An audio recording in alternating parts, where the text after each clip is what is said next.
আলোচনা করব short term financing এর খুবই গুরুত্বপূর্ণ এক ধরনের অঙ্ক নিয়ে। এই অঙ্কগুলোকে বলা হয় অ্যাকাউন্ট রিসিভেবল ফ্যাক্টরিং এর অঙ্ক। এই ফ্যাক্টরিং অঙ্কগুলো খুবই গুরুত্বপূর্ণ, এতই গুরুত্বপূর্ণ যে এই ধরনের একটি অঙ্কে সরাসরি আপনার 10 নম্বরের জন্য পরীক্ষাতে চলে আসতে পারে। এবার আমরা জেনে নিই যে অ্যাকাউন্ট রিসিভেবল ফ্যাক্টরিংটি কী জিনিস। মাঝে মধ্যে একটি কোম্পানিতে বিভিন্ন ধরনের লেনদেন বাকিতে হয়। আপনি মাঝে মধ্যে দেখা যাবে, মনে করেন আপনি একটা কোম্পানির মালিক, তো আপনার কোম্পানি কি হবে, মাঝে মধ্যে বাকিতে বিক্রি করবে। বাকিতে বিক্রি করার ফলে আপনি আপনার যে দেনাদার সমূহ আছে তাদের থেকে আপনি টাকা পাবেন। এই যে আপনি টাকা পাবেন, এটাকে বলা হয় অ্যাকাউন্ট রিসিভেবল। আর এই অ্যাকাউন্ট রিসিভেবলের যে দলিলটি থাকবে যে আপনি টাকা পাচ্ছেন, এটাকে আমরা বলবো হচ্ছে প্রাপ্য বিল। মানে আপনি টাকা পাবেন, এটা একটি বিল। তো এই বিল সমূহ একটি নির্দিষ্ট মেয়াদে থাকে। মনে করেন হচ্ছে আপনি একজন থেকে টাকা পান 6 লক্ষ টাকা। মনে করেন আপনার অ্যাকাউন্ট রিসিভেবল হলো 6 লক্ষ টাকা। এখন 6 লক্ষ টাকা আপনি যে পাবেন, আপনাকে বললো যে আপনাকে 72 দিন পরে দিবে, আপনাকে 72 দিন পরে টাকাটা দিবে। কিন্তু আপনার তো এখনই টাকা দরকার, যে আমার ফিনান্সিং এর জন্য, আমার কোনো খরচের জন্য, কোম্পানি চালানোর জন্য আজকে টাকা দরকার, 6 লক্ষ টাকা দরকার। এখন 6 লক্ষ টাকা আমি যদি গিয়ে তাকে বলি যে এই যে আমার দলিল আছে, আপনার থেকে তো আমি 6 লক্ষ টাকা পাই, আপনি এখন আমাকে 6 লক্ষ টাকা দিয়ে দেন, আমার খুবই প্রয়োজন। কিন্তু ব্যবসাতে এসব চলে না। ও বলবে যে আমি তো তোমাকে লিখে দিলাম যে আমি 72 দিন পরে তোমাকে টাকা দিব, এখন তো আমি টাকা দিতে পারবো না। তো তারপরেও কিন্তু আপনি টাকা নিতে পারবেন কিভাবে? আপনি এই যে দলিলটি আছে, এই দলিলটি নিয়ে আপনি ফ্যাক্টরের কাছে যাবেন। ফ্যাক্টর হচ্ছে এক ধরনের ব্যাংক। এখন এই ব্যাংকে কি করবে, আপনার এই দলিলটি রাখবে, দলিলটি আপনি ব্যাংকে বিক্রি করে দিবেন যে আমি এর থেকে 6 লক্ষ টাকা পাই, ধরো ব্যাংক তুমি 6 লক্ষ টাকার এই দলিলটি নাও, তুমি আজকে আমাকে টাকা দিয়ে দাও, এই 72 দিন পর তুমি তার থেকে টাকাটা নিয়ে নিও। এখন ব্যাংকও তো এক ধরনের ব্যবসায়ী, লাভ ছাড়া কিছু করবে না সে। এখন দেখুন যে তাকে আপনি 6 লক্ষ টাকার একটা বিল ধরাই দিলেন এবং বললেন যে আমাকে টাকা দিয়ে দাও এবং তুমি 72 দিন পরে নিয়ে নিও। ব্যাংক বলবে এত এত সোজা নাকি যে আমি তোমার টাকাটা আমি দিয়ে দিব, ঠিক আছে বুঝলাম, কিন্তু আমি এই টাকার জন্য আবার 72 দিন অপেক্ষা করব, আবার টাকা পেতেও পারি নাও পেতে পারি, একটু ঝামেলা আছে, কোনো নিশ্চয়তাও নাই। তো ব্যাংকে কি করবে, আপনাকে টাকা তো দিবে কিন্তু ওর লাভটা হিসাব করে দিবে।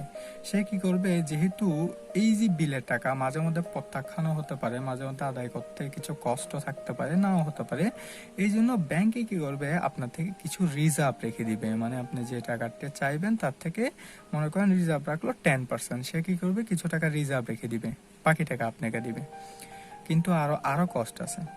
রিজার্ভ রাখার পর আপনার টাকার উপর আবার এক ধরনের কমিশনও নিবে, এটাকে বলে ফ্যাক্টরিং কমিশন। মনে করেন 3% ফ্যাক্টরিং কমিশন নিয়ে নিল। এই যে ফ্যাক্টরিং কমিশনও খেয়ে ফেলবে। ফ্যাক্টরিং কমিশনের পর আবার ইন্টারেস্ট হিসাব করবে, আপনাকে যে টাকাটা দিবে ওই টাকাটার উপর 72 দিনের ইন্টারেস্টও নিয়ে নিবে। সে যে অপেক্ষা করতেছে, তার অপেক্ষার সময়টাকে সে ইন্টারেস্টে হিসাব করবে, সেই ইন্টারেস্টও নিয়ে নিবে আবার 15%।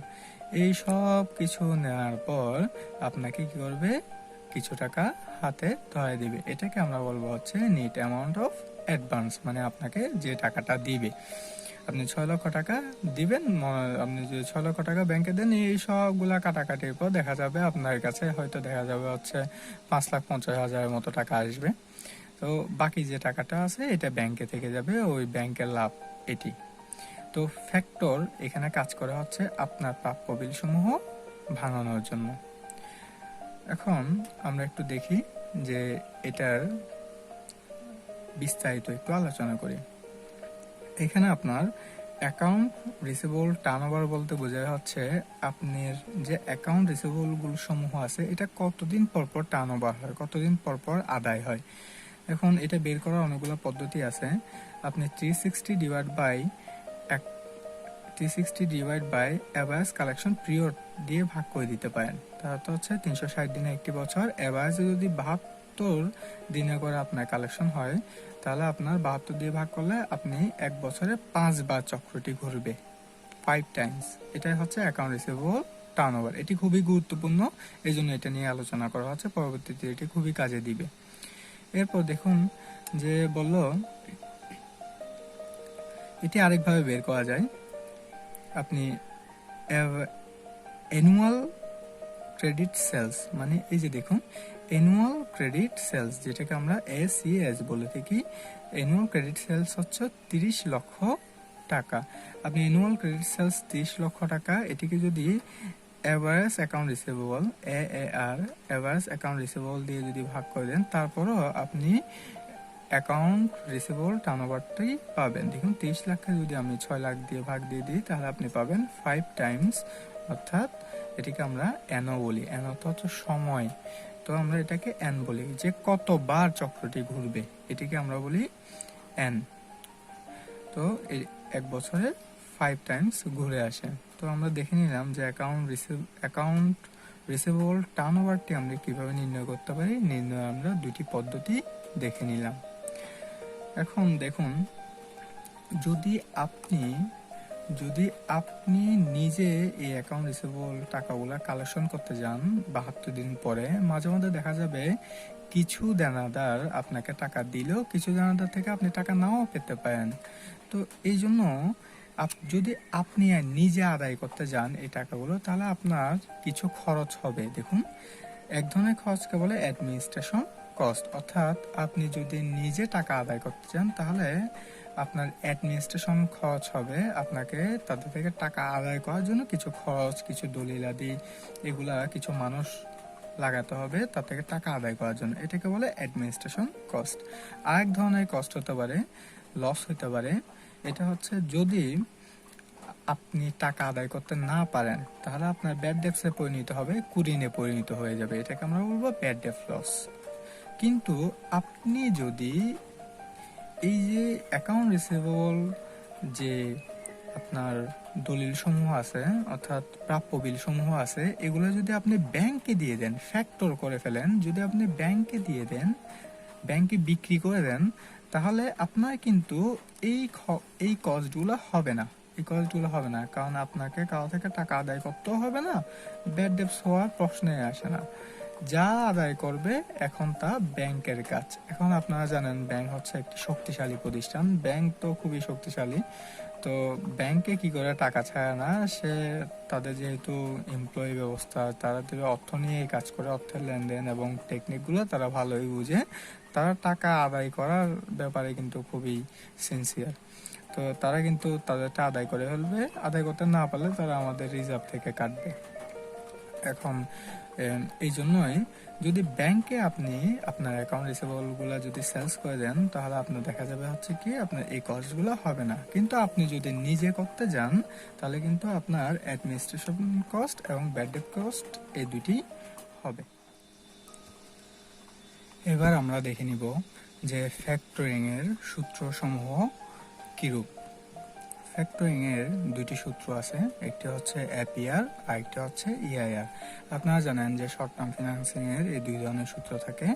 এপিআর হলো সিম্পল ইন্টারেস্টের এবং ইআইআর হলো ইফেক্টিভ ইন্টারেস্ট রেট। এটি অ্যানুয়াল পার্সেন্টেজ রেট, এটি কম্পাউন্ড ইন্টারেস্টে হিসাব করা হয়, এটি সিম্পল ইন্টারেস্টে হিসাব করা হয়। এখন এই যে এপিআর এর সূত্রের মধ্যে দুটি অংশ থাকে, এই একটি অংশকে প্রথম অংশটিকে আমরা বলি হচ্ছে আর এবং দ্বিতীয় অংশটিকে আমরা বলি হচ্ছে এন। যে আর এবং এন এর মানটি জানা থাকলে আপনি ইআইআর এর সূত্রের মধ্যে আর এবং এন এর মানটি বসিয়ে আপনি ইআইআর নির্ণয় করে ফেলতে পারবেন খুবই সহজে। এখন আমরা সূত্রসমূহ একটু বিশ্লেষণ করি। এটা হচ্ছে net periodic cost. Net periodic cost অর্থ হচ্ছে আপনার এক পিরিয়ডে আপনার কত করে খরচ হচ্ছে। যদি আপনি ফ্যাক্টরিং করেন তাহলে আপনার এক পিরিয়ডে কত খরচ যাচ্ছে। আর একটা হচ্ছে নিট অ্যামাউন্ট অফ অ্যাডভান্স, অর্থাৎ আপনাকে কত টাকা দিচ্ছে ব্যাংকে। যদি আপনি আপনার ফ্যাক্টরিং করেন, আপনার অ্যাকাউন্ট রিসিভেবল সমূহ বিক্রি করে দেন, তাহলে আপনার কত অ্যাডভান্স দিবে আপনাকে, এটা হচ্ছে নিট অ্যামাউন্ট অফ অ্যাডভান্স। 360, এটি হচ্ছে বছরের 360 দিন নর্মাল ইয়ার, এবং অ্যাভারেজ কালেকশন পিরিয়ড, মানে হচ্ছে অ্যাভারেজে কালেকশন করতে আপনার কত সময় লাগে, এটা হচ্ছে অ্যাভারেজ কালেকশন পিরিয়ড ইন্টু 100 হচ্ছে পার্সেন্টেজের জন্য। এখন এই যে নিট পিরিয়ডিক কস্ট এবং নিট অ্যামাউন্ট অফ অ্যাডভান্স, ঠিক আছে, আপনারা জানি এই যে এন, এই যে এই জায়গাটুকু আরেকভাবে নির্ণয় করা যায়, এটা হচ্ছে অ্যানুয়াল ক্রেডিট সেলসকে অ্যাভারেজ অ্যাকাউন্ট রিসিভেবল দিয়ে ভাগ করে দিলে। তো এই জন্য এই দুটি সূত্র আসলে একই। আবার আমরা চাইলে এই পুরোটুকুকে শুধু এন নাম দিয়ে দিতে পারি, এন ইন্টু 100 হয়ে গেল। এখন আমরা একটু দেখি যে এই অঙ্কগুলা করার জন্য আমাদের কিছু স্টেপ ফলো করতে হবে। এই স্টেপ সমূহ আমরা একটু বিশ্লেষণ করব এবার। এটা হচ্ছে স্টেপ 1 এবং স্টেপ 2। Step 1, step 2। স্টেপ 1টা আমরা প্রথমে বিশ্লেষণ করব, তারপর স্টেপ 2। স্টেপ 1টি হচ্ছে আমাকে বের করতে হবে net amount of advance. Net amount of advance অর্থাৎ আমি যদি আমার অ্যাকাউন্ট রিসিভেবল সমূহ ফ্যাক্টর করি, ব্যাংকে বিক্রি করে দিই, তাহলে ব্যাংক আমাকে কত টাকা দিবে এটি নির্ণয় করার জন্য নিট অ্যামাউন্ট অফ অ্যাডভান্স। এটি নির্ণয় করার জন্য আমাকে প্রথমে ব্যাংক কত টাকা রিজার্ভ রাখবে এবং কতটুকু ফ্যাক্টরিং কমিশন রেখে দিবে এটি নির্ণয় করতে হবে।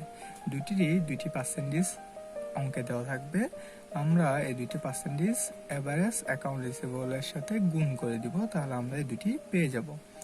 এবার আমাদের ইন্টারেস্ট চার্জেবল অ্যাডভান্স এটি নির্ণয় করতে হবে।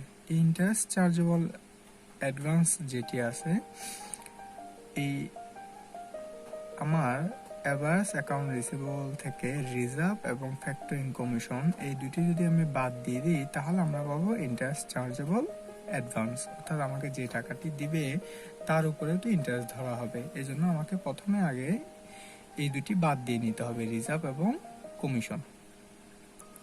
এরপর আমাদের কাজ হবে ইন্টারেস্টটা নির্ণয় করা। ইন্টারেস্টটা সবসময় পিরিয়ডিক হতে হবে, এটি খুবই গুরুত্বপূর্ণ। আমরা ইন্টারেস্ট চার্জেবল অ্যাডভান্সটি নির্ণয় করার পরেই আমরা ইন্টারেস্টটি নির্ণয় করব। এটি খুবই গুরুত্বপূর্ণ ইন্টারেস্ট নির্ণয়টি, এবং ইন্টারেস্টটি সবসময় এক পিরিয়ডের হতে হবে, একটি পিরিয়ডের। কিভাবে নির্ণয় করব আমরা এই যে ইন্টারেস্ট চার্জেবল অ্যাডভান্স, অর্থাৎ এই যে 3 নম্বরে যেটি করে আমাদের যে ফিগারটি বের হবে, ওইটি আমরা ইন্টারেস্ট চার্জেবল অ্যাডভান্স ইন্টু ইন্টারেস্টের যে হারটি থাকবে এটি গুণ করব। এটির সাথে আমরা 360 দিয়ে ভাগ দিব। কেন? কারণ হচ্ছে আমরা এই যে পার্সেন্টেজটা আছে এটা আসলে 1 বছরের জন্য কাজ করে, কিন্তু আমাদের তো 1 বছরের না, একটি পিরিয়ডে বের করতে হবে। এই জন্য আমরা কি করব, প্রথমে 360 দিয়ে ভাগ করে দিনে নিয়ে যাব এবং এভারেজ কালেকশন পিরিয়ড দিয়ে গুণ করে একটি নির্দিষ্ট পিরিয়ডের জন্য কত ইন্টারেস্ট চার্জ করবে এটি আমরা নির্ণয় করে ফেলব। এটি নির্ণয় করার আরেকটি পদ্ধতি আছে, এটা হচ্ছে আপনি চাইলে এই যে ইন্টারেস্ট চার্জেবল এক্সপেন্সের সাথে ইন্টারেস্টের পার্সেন্টেজটি গুণ করে দিবেন এবং জাস্ট এন দ্বারা ভাগ করে দিবেন। এন দ্বারা ভাগ করে দিলেও এটি নির্ণয় হয়ে যায়। এনকে আমরা এখানে অ্যাকাউন্ট রিসিভেবল টার্নওভার বলি। এখন আমরা দেখি যে স্টেপ 2টা আমরা কিভাবে যাব। স্টেপ 2তে আমরা নির্ণয় করব নিট পিরিয়ডিক কস্ট।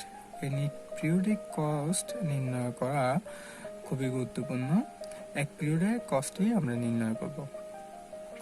আমরা প্রথমে টোটাল কস্ট হিসাব করব। টোটাল কস্ট হিসাব করে তারপর আমরা এখান থেকে আমাদের কিছু সেভিংস হবে, এগুলো আমরা বাদ দিয়ে দিলে আমরা আমাদের নেট পিরিয়ডিক কস্ট পেয়ে যাব। কিভাবে? আমাদের ফ্যাক্টরিং এর সময় শুধুমাত্র দুইটি খরচ হয়, একটিকে বলি আমরা ফ্যাক্টরিং কমিশন, আরেকটিকে বলি পিরিয়ডিক ইন্টারেস্ট। এই দুটি কস্ট হবে। এই দুটি কস্টের পরিমাণ আমরা স্টেপ 1 থেকে পাবো। স্টেপ 1-এ এই 2 নম্বরে আমরা যে ফ্যাক্টরিং কমিশন বের করছি এটি এখানে লিখব এবং আমরা যে পিরিয়ডিক ইন্টারেস্ট বের করেছি এটি আমরা এখানে লিখে দিব। তাহলে আমরা যেটা পাবো এটা হচ্ছে টোটাল কস্ট। আমার টোটাল কত কস্ট হচ্ছে, মনে রাখা জরুরি যে রিজার্ভ কিন্তু আপনার কস্ট নয়, এটি শুধু রিজার্ভ রাখা হলো, কিন্তু রিজার্ভ কিন্তু কস্ট নয়। কস্ট হলো এই ফ্যাক্টরিং কমিশন এবং ইন্টারেস্ট, এই দুটি হচ্ছে কস্ট। তো আমরা এই দুটিকে আমরা বলি টোটাল কস্ট। এই কস্ট দুটি আমরা যোগ করব, যোগ করলে আমরা পাবো টোটাল কস্ট। এই টোটাল কস্ট থেকে আমরা বাদ দিয়ে দিব হচ্ছে অ্যাডমিনিস্ট্রেশন কস্ট এবং ব্যাড ডেটস লস। কেন বাদ দিব? কারণটি হচ্ছে যদি আমরা ফ্যাক্টরিং করি, ফ্যাক্টরকে যদি আমরা আমাদের অ্যাকাউন্ট রিসিভেবল সমূহ বিক্রি করে দিই, তাহলে আমাদের নিজস্ব আর কোনো ধরনের অ্যাডমিনিস্ট্রেশন কস্ট হবে না, ব্যাড ডেটস লসও হবে না, আমাদের কোনো লস হবে না, আমাদের কোনো কষ্ট হবে না। এই যে তাহলে আমার দিক থেকে তো এটি সেভ হচ্ছে, এটি কস্ট হচ্ছে, কিন্তু এটি তো সেভ হচ্ছে। ব্যাড ডেটস লস হওয়ার সম্ভাবনা চলে গেল, অ্যাডমিনিস্ট্রেশন কষ্ট হলো না। তো অ্যাডমিনিস্ট্রেশন কষ্ট হলো না, ব্যাড ডেটস লসও হলো না, এই জন্য এই দুটি আমার সেভিংস। এই জন্য আমরা এই টোটাল কস্ট থেকে এই দুটি যোগ করে বাদ দিয়ে দিব। তাহলে আমরা যেটা পাবো এটা হচ্ছে নিট পিরিয়ডিক কস্ট, মানে আমার বাস্তবে কতটুকু পরিমাণ কস্ট হচ্ছে এটি আমরা এখানে পেয়ে যাব। মাঝে মধ্যে এই পিরিয়ডিক কস্টকে অ্যানুয়াল কস্ট বের করতে বলা হয়, মানে এক পিরিয়ডিক কস্ট আর আপনাকে বলবে অ্যানুয়াল কস্ট বের করতে। তো আপনি কি করবেন, এই যে পিরিয়ডিক কস্টের সাথে জাস্ট এন গুণ করে দিবেন। নিট পিরিয়ডিক কস্টের সাথে আপনি যদি এন গুণ করে দেন, অর্থাৎ অ্যাকাউন্ট রিসিভেবল টার্নওভার গুণ করে দেন, তাহলে আপনি পেয়ে যাবেন হচ্ছে নিট অ্যানুয়াল কস্ট। আচ্ছা, পিরিয়ডিক কস্টের সাথে যদি আপনি এন গুণ করেন, তাহলে আপনি পাবেন অ্যানুয়াল কস্ট। এখন আমরা প্র্যাকটিক্যালি অঙ্কেতে গিয়ে এই ধাপগুলা বিস্তারিত আলোচনা করব। চলুন আমরা একটি অঙ্ক নিই। এটা আমাদের একটি অঙ্ক, একটি প্রবলেম। এই প্রবলেমটি আগে আমরা ধীরে ধীরে বুঝে নেব, তারপর আমরা এই প্রবলেমটি সলভ করব। এখানে খেয়াল করুন যে বলল একটা কোম্পানি, যে কোনো একটি কোম্পানি বলল annual credit sales is 30 lakh, অর্থাৎ 30 লক্ষ টাকা হচ্ছে অ্যানুয়াল ক্রেডিট সেলস। ওই কোম্পানিটির ক্রেডিট সেলস হচ্ছে 30 লক্ষ টাকা, with an average account receivable balance হচ্ছে 6 লক্ষ টাকা। অর্থাৎ অ্যাভারেজ অ্যাকাউন্ট রিসিভেবলের যে ব্যালেন্সটি আছে এটি হচ্ছে 6 লক্ষ টাকা, অ্যান্ড অ্যাভারেজ কালেকশন পিরিয়ড হচ্ছে 72 দিন, অর্থাৎ অ্যাভারেজে তারা 72 দিন পর পর এই টাকাসমূহ কালেকশন করতে পারে। তারপর বলল যে the company is considering raising of short term fund, অর্থাৎ তারা বিবেচনা করতেছে যে তারা একটা শর্ট টার্ম ফান্ড রেজ করবে, শর্ট টার্ম ফান্ড গঠন করবে, to meet its working capital requirement, অর্থাৎ তাদের যে ওয়ার্কিং ক্যাপিটাল দরকার, এটিকে তারা এটির জন্যই তাদের কি করা দরকার, একটি শর্ট টার্ম ফান্ড তারা জোগাড় করবে, এটি তারা ডিসিশন নিচ্ছে, তারা বিবেচনা করছে। এখন বলতেছে by selling its account receivable, অর্থাৎ কিভাবে নিবে, by selling its account receivable, তার অ্যাকাউন্ট রিসিভেবল সমূহ বিক্রি করে নিবে, at 15% অ্যানুয়াল ইন্টারেস্ট। খুবই মনোযোগ দিয়ে দেখুন, এখানে বললো যে 15% অ্যানুয়াল ইন্টারেস্ট, মানে 15% বাৎসরিক ইন্টারেস্টে on face bill of account receivable with 10% reserve, অর্থাৎ 10% রিজার্ভও রাখবে against the account receivable, account রিসিভেবলের উপর 10% কি রাখবে, রিজার্ভ রাখবে। What will be the cost of factoring, তাহলে আমাদের ফ্যাক্টরিং এর কস্টটা কত এটি আমাদেরকে জানতে চাইলো, এবং এটিও বললো যে assume that factoring commission is 3%, মানে ফ্যাক্টরিং কমিশনটা কত percent, 3%, and bad debt losses আর 4%, অর্থাৎ ব্যাড ডেট লস যেটি হবে এটা হচ্ছে 4%। আমাকে ইনফরমেশনগুলো নিয়ে দিয়ে দিল। এখন আমাদের এই অঙ্কটি সলিউশন করব আমরা, যে এই যে ফ্যাক্টরিং কস্টটা কত, কস্ট অফ ফ্যাক্টরিংটি কত আমাদের এটি বের করতে হবে, এটি হচ্ছে এখানে প্রশ্ন। আমরা সলিউশনে যাব। সলিউশনের ক্ষেত্রে আমাদের প্রথম যে কাজটি করতে হবে এটি হচ্ছে আমাদের অঙ্কে যা যা দেওয়া আছে এটিকে খুব মনোযোগ সহকারে দেখতে হবে, যা যা ইনফরমেশন দেওয়া আছে তা আমরা লিখে ফেলবো। প্রথমে দিলাম হেয়ারের মধ্যে আমরা অ্যাভারেজ অ্যানুয়াল ক্রেডিট সেলস হচ্ছে 30 লক্ষ টাকা লিখলাম, average account receivable, average account receivable 6 লক্ষ টাকা লিখলাম। Average collection period, average collection period 72 দিন লিখে নিলাম। ইন্টারেস্টের হার কত? ছোট হাতে আইকে বলা হয় ইন্টারেস্টের হার 15%, কিন্তু 15% হচ্ছে পার অ্যানাম, মানে এক বছরে 15%। রিজার্ভ, আমাদের রিজার্ভ রাখবো হচ্ছে 10%। ফ্যাক্টরিং কমিশন হচ্ছে 3%, ব্যাড ডেটস লস হচ্ছে 4%।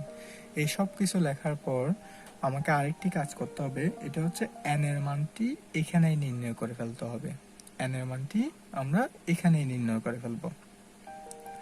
এন ইকুয়াল টু আমরা জানি 360 divide by ACP, average collection period. আর তাহলে আমরা 360 ডিভাইড বাই 72, কেন আমাদের এভারেজ কালেকশন পিরিয়ড হচ্ছে 72, যেটা আমাদের প্রশ্নে বলা ছিল 72। তাহলে আমরা পেয়ে গেলাম যে একটি বছরে তাদের 5 বার চক্রটি ঘুরে, মানে 5 বার তাদের পিরিয়ড চেঞ্জ হয়, 5 বার, একটি বছরে 5 বার। তাহলে 5 টাইমস আমরা পেয়ে গেলাম। এটিকে আমরা আরেকভাবে নির্ণয় করতে পারি। আমরা চাইলে n ইকুয়াল টু, যেহেতু অ্যাকাউন্ট রিসিভেবল টার্নওভার, যদি সরাসরি বইতে দেওয়া থাকে যে অ্যাকাউন্ট রিসিভেবল টার্নওভার কত, তাহলে আপনাকে n এর মান এভাবে কোনো সূত্র দ্বারা নির্ণয় করতে হবে না। যদি দেওয়া না থাকে তাহলে আপনাকে নির্ণয় করতে হবে। এবার আপনি অ্যাকাউন্ট রিসিভেবল টার্নওভার নির্ণয় করার দুইটি সূত্র, একটি আমরা এখানে কাজে লাগিয়ে দিলাম এবং আরেকটি আমরা নির্ণয় করে দেখতে পারি যে আসলেই সঠিক হচ্ছে কিনা। দেখুন, annual credit sales divide by average account receivable. আমরা যদি এই মানগুলা এখানে বসিয়ে দিই তাহলে আমরা এখানে পাবো 5 টাইমস। দেখুন, এই 5 টাইমস, এই 5 টাইমস মিলে গেল। তাহলে আমাদের আসলে যে কোনোভাবে আপনি বের করলে আপনার আনসার একই আসবে। আপনি এভাবে বের করতে পারেন, এভাবে বের করতে পারেন। আর যদি অ্যাকাউন্ট রিসিভেবল টার্নওভার যদি প্রশ্নতে সরাসরি বলা থাকে তাহলে আপনাকে নির্ণয় করতে হবে না, এটি এখানে শুধু লিখে দিলে হবে এন এর পরিমাণটি কত। এবার আমরা অঙ্কের স্টেপ সমূহতে যাব। এতক্ষণ আমরা শুধু প্রশ্নটির মধ্যে কি কি দেওয়া আছে তা লিখে নিলাম। এবার আমরা স্টেপে যাব। স্টেপ 1, স্টেপ 1-এ আমাদের কাজ হচ্ছে, প্রথম কাজ হচ্ছে আমাকে রিজার্ভটা নির্ণয় করতে হবে। রিজার্ভটা আমরা নির্ণয় করব এভারেজ অ্যাকাউন্ট রিসিভেবলের উপর। এটি হচ্ছে এভারেজ অ্যাকাউন্ট রিসিভেবল। এই যে 6 লক্ষ টাকা, আর আমাদের রিজার্ভ কত পার্সেন্ট? 10%। রিজার্ভ রাখবে কত পার্সেন্ট? 10%। এই যে দেখুন, আমরা এখানে রিজার্ভ কত পার্সেন্ট বললো? 10%। এই যে 10% রিজার্ভ, এই জন্য আমরা এখানে 10% রিজার্ভ করলাম। রিজার্ভ 10% কত? 60,000 টাকা। 6 লক্ষ টাকা 10% 60,000 টাকা। এরপর আমরা দ্বিতীয় কাজ হচ্ছে ফ্যাক্টরিং কমিশন বের করা, এফসি বের করা। এফসি আমরা পাশাপাশি এই যে ছোট করে এটির বড় হাতে অক্ষরটি এখানে লিখে দিব। এর কিছু সুবিধা আছে, আমরা নিচে গেলে দেখতে পারবো এই সুবিধাটা কি। ফ্যাক্টরিং কমিশন এফসি কিভাবে আমরা বের করব? একই এভারেজ অ্যাকাউন্ট রিসিভেবলের সাথে আমরা ফ্যাক্টরিং কমিশন গুণ করে দিব। ফ্যাক্টরিং কমিশন হচ্ছে কত পার্সেন্ট? 3%। এটি প্রশ্নে বলা ছিল 3%। এই 3% যদি আমরা গুণ করে দিই তাহলে আমরা পাবো হচ্ছে কত? 6 লক্ষ গুণ 3%, তাহলে আমরা পাবো হচ্ছে 1800 টাকা। এরপর আমাদের কাজ হচ্ছে যে ইন্টারেস্ট চার্জেবল অ্যাডভান্স, অর্থাৎ ICA নির্ণয় করা, ইন্টারেস্ট চার্জেবল অ্যাডভান্স। এটি আমরা কিভাবে নির্ণয় করব? এভারেজ অ্যাকাউন্ট রিসিভেবল থেকে প্রথমে যে রিজার্ভটি আছে এটি বাদ দিয়ে দিব, তারপর ফ্যাক্টরিং কমিশনটিও আমরা বাদ দিয়ে দিব। এই দুটি যদি আমরা বাদ দিয়ে দিই তাহলে আমরা পাবো হচ্ছে 5,22,000 টাকা। এই 5,22,000 টাকা আমাকে অ্যাডভান্স দেওয়ার কথা, কিন্তু আমাকে এই টাকাটি দিবে না। ওরা কি করবে? এই 5,22,000 টাকার উপরে আবার ইন্টারেস্ট ধরবে, ইন্টারেস্ট ধরে ইন্টারেস্টও কেটে রাখবে, তারপর আমাকে টাকাটা দিবে। তো এখানে দেখুন যে পিরিয়ডিক্যাল ইন্টারেস্ট এক্সপেন্সেস। আমরা কিভাবে বের করব পিরিয়ডিক ইন্টারেস্ট এক্সপেন্সেস? প্রথমে আমরা আমাদের ইন্টারেস্ট চার্জেবল অ্যাডভান্সটি লিখব। ইন্টারেস্ট চার্জেবল অ্যাডভান্সটি, এটির উপর আমরা 15% ইন্টারেস্ট ধরবো। এই 15% ইন্টারেস্ট সাথে আবার আমরা গুণ করে দিব হচ্ছে 360 দিয়ে ভাগ করে 72 দিয়ে গুণ, 360 দিয়ে ভাগ 72 দিয়ে গুণ। এটি করলে আমরা আমাদের পিরিয়ডিক্যাল ইন্টারেস্ট পেয়ে যাব, মানে এক পিরিয়ডে ইন্টারেস্ট পেয়ে যাব। যদি আমরা এটি দিয়ে গুণ না করি, যদি আমরা শুধু 15% দিয়ে গুণ করি, তাহলে এক বছরের সুদ বের হয়ে আসবে। কিন্তু আমরা তো পিরিয়ডিক ইন্টারেস্ট বের করব, এই জন্য আমাদের 360 দিয়ে ভাগ করলে একদিনের হিসাব হয়ে যাবে। 72 দিন গোল করলে আমাদের 72 দিনে যেহেতু আমাদের এক পিরিয়ড, যেহেতু অ্যাভারেজ কালেকশন পিরিয়ড হচ্ছে 72 দিন, এই জন্য আমরা 72 দিয়ে গুণ করব। তাহলে আমাদের 72 দিনে মানে এক পিরিয়ডের সুদটি এখানে নির্ণয় হয়ে যাবে। এরপর আমরা দেখব যে আমাদের পরবর্তী স্টেপে আমরা বের করব হচ্ছে নিট অ্যামাউন্ট অফ অ্যাডভান্স। এই নিট অ্যামাউন্ট অফ অ্যাডভান্স বের করার জন্য আমরা আমাদের যে ইন্টারেস্ট চার্জেবল অ্যাডভান্সটি আছে, ইন্টারেস্ট চার্জেবল অ্যাডভান্সটি, এই ইন্টারেস্ট চার্জেবল অ্যাডভান্স হচ্ছে আমাদের 5,22,000 টাকা। এই 5,22,000 টাকা থেকে আমরা যে ইন্টারেস্টটি বের করলাম এখন, এই ইন্টারেস্টটিও বাদ করে দিব। যে ইন্টারেস্টটি যদি আমরা বাদ করে দিই ইন্টারেস্ট চার্জেবল অ্যাডভান্স থেকে, তাহলে আমরা পেয়ে গেলাম 5,06,340। এই টাকাটি আমাকে ব্যাংক দিবে। এখন আমরা দেখি এই যে ফ্যাক্টরিংটা করলাম, এই যে আমাদের অ্যাডভান্স টাকাটি দিল, এর ফলে আমাদের কস্ট কিরকম হবে? আমাদের কস্ট হবে দুইটি, একটি হচ্ছে ফ্যাক্টরিং কমিশন আর একটা হচ্ছে ইন্টারেস্ট এক্সপেন্সেস। এই ফ্যাক্টরিং কমিশন এবং ইন্টারেস্ট এক্সপেন্সেস আমরা আগেই বের করে রাখছি। দেখুন এই যে পিরিয়ডিক্যাল ইন্টারেস্ট কত, 15,660। এই যে আমাদের ইন্টারেস্ট কত, 15,660। আমাদের ফ্যাক্টরিং কমিশন আমরা এখানে বের করে রাখছি। দেখুন এই যে প্রথমেই ফ্যাক্টরিং কমিশন আমরা কত বের করছি, 1,800 টাকা। এই যে 1,800 টাকা বের করলাম, এই যে 18,000 টাকা, এই যে 18,000 টাকা এখানে রেখে দিলাম। দেখুন 18,000 টাকা, মানে আমরা ফ্যাক্টরিং কমিশন এবং ইন্টারেস্ট দুইটি তো আমরা বের করে রাখলাম। একটা হচ্ছে 18,000 টাকা ফ্যাক্টরিং কমিশন, আর একটা হচ্ছে 15,660 টাকা, যেটা পিরিয়ডিক্যাল ইন্টারেস্ট। এই দুটি আমরা এখানে লিখে ফেলবো, কারণ কস্ট বলতে আমাদের শুধুমাত্র এই দুইটিই থাকবে। এখন এই কস্ট দুটি আমরা যোগ করব, যোগ করলে আমরা পাবো 33,660 টাকা। যে 33,660 টাকা আমরা পেলাম, এই 33,660 টাকা থেকে আমরা বাদ দিব আমাদের যেটি সেভিংস হবে। আমাদের একটু সেভিংস আছে, সেভিংসটা হলো যে ব্যাড ডেটস লসেস। এই ব্যাড ডেটস লস তো আর আমাদের হবে না, কেন? কারণটা হচ্ছে আমরা আমাদের অ্যাকাউন্ট রিসিভেবল ব্যাংকে দিয়ে দিলাম, তো এখন আমাদের ব্যাড ডেটস হওয়ার কোনো সম্ভাবনা নাই। তাহলে এটা আমাদের সেভিংস, তো সেভিংসটা আমরা বাদ দিয়ে দিব। তো আমাদের যে 6 লক্ষ টাকা আমাদের অ্যাভারেজ অ্যাকাউন্ট রিসিভেবল, এটার থেকে আমরা 4% করব। 4% হচ্ছে 24,000 টাকা। এই 24,000 টাকা আমরা কি করব, বাদ দিয়ে দিব। বাদ দিলে আমরা যেটি পাবো, এটির নামে হচ্ছে নেট পিরিয়ডিক কস্ট। এটি হলো নেট পিরিয়ডিক কস্ট। তাহলে আমরা আমাদের নেট পিরিয়ডিক কস্ট পেয়ে গেলাম। আমরা নেট পিরিয়ডিক কস্ট নির্ণয় করে ফেললাম, আবার আমরা নেট অ্যামাউন্ট অফ অ্যাডভান্সও নির্ণয় করে ফেললাম। এই দুইটি আমাদের প্রধান লক্ষ্য, একটি হলো নেট পিরিয়ডিক কস্ট আর একটি হলো নেট অ্যামাউন্ট অফ অ্যাডভান্স। এই দুটি নির্ণয় করার পর আমরা সরাসরি অঙ্কেতে চলে যাব। এটি হচ্ছে আমাদের জাস্ট ওয়ার্কিং অঙ্ক শুরু করার জন্য। এই যে আমরা অঙ্কতে চলে আসলাম। অঙ্কের মধ্যে আমাদের দুইটি কাজ করতে হবে। পরীক্ষাতে আপনাকে বেশিরভাগ সময় বলবে না যে এপিআর বের করতে অথবা ইআইআর বের করতে। যদি কিছু না বলা থাকে এই ধরনের অঙ্কের মধ্যে আপনার উচিত দুইটি করে দেওয়া। আর যদি বলা থাকে যে ইআইআর বের করতে, আপনি শুধুমাত্র ইআইআর নির্ণয় করলেই হয়ে যাবে। আর এপিআর এবং এআর দুইটি নির্ণয় করতে বললে দুইটি নির্ণয় করবেন, একটি নির্ণয় করলে একটি নির্ণয় করবেন। কিন্তু যদি কিছু বলা না থাকে তাহলে উচিত হবে দুইটি নির্ণয় করে দেখিয়ে দেওয়া। তো যেহেতু এই অঙ্কে আমাদের অঙ্কের মধ্যে শুধু বললো যে কস্ট বের করতে, কিন্তু আমরা এপিআর বের করব নাকি ইআইআর বের করব এটি কিন্তু আমাদের বলা নেই, তাই আমরা দুইটিই করে দেখাবো।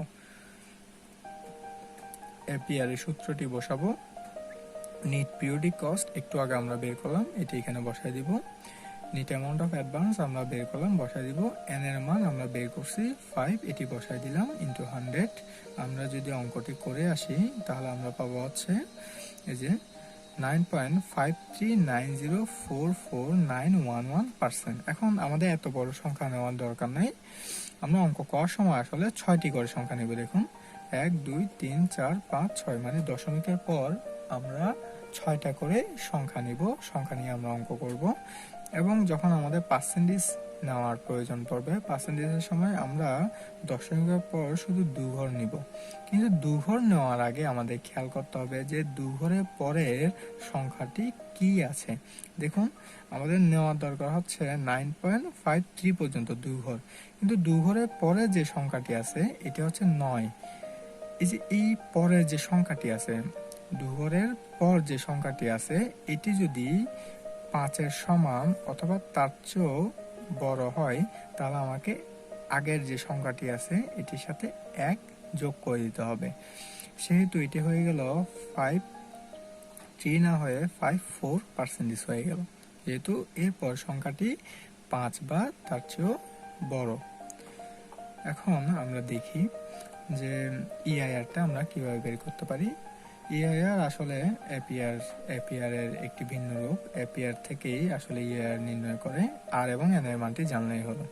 তো এন এর মান তো আমরা আগে থেকে জানি, এন এর মান হচ্ছে 5, এবং আর এর মানটি আমরা নির্ণয় করব, পাশে হেয়ার দিয়ে আর এর মানটি নির্ণয় করে দিব। আর হচ্ছে সূত্রের প্রথম অংশটি, যে প্রথম যে অংশটি আছে এটাকে আমরা বলি হচ্ছে আর। তো আমরা এটি আমরা পাশে লিখলাম, এই যে আর দিয়ে প্রথম অংশটি লিখলাম।